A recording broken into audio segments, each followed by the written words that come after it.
Okay, so we're going to start looking at the skateboard now. Maybe you can come off for a second. So the first thing you need is a skateboard suitable for your dog.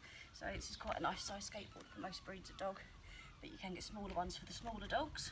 The first thing we need is to make sure it's not going to be skating off down your garden or down your hallway when your dog steps onto it. So they need to start learning there's a bit of movement, but it's not too unstable.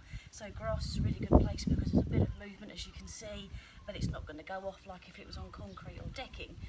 Same as if you do it in your house, try not to do it in something like your kitchen if you've got lino down or on a wooden floor, because again it's going to move and upset your dog. So you start off with it somewhere where there's a bit of movement but not too much. You can put blocks either side if need be. Where are you, Merlin? And then the first thing you want to be doing, go right round, Merlin, go over. I'll put it here. Come here, Merlin. Is to lure your dog to put paws up and praise him for doing that stage. Come, good boy, you ready?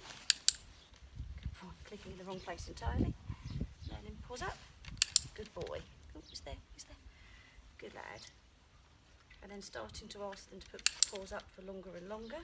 Just 2 feet ideally, Merlin. Paws up. Good boy. Find it.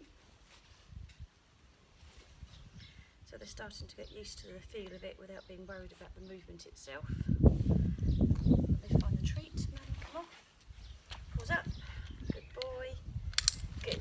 That's very nice. As you can see, Merlin's very confident on this and isn't bothered about the movement. Then what you can start doing, don't do what Merlin's now doing. What you can then start doing is when they've got 2 paws on, you can actually start giving it a little bit of movement yourself, either with your hand or with your foot, to make sure that they're okay with the actual movement itself.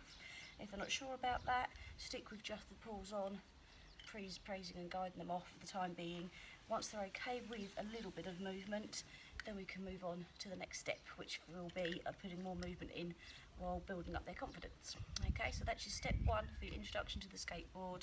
Somewhere nice and secure where there's a bit of movement, because they move side to side as well, and just getting your dogs used to putting their paws on it and getting used to that movement. Okay?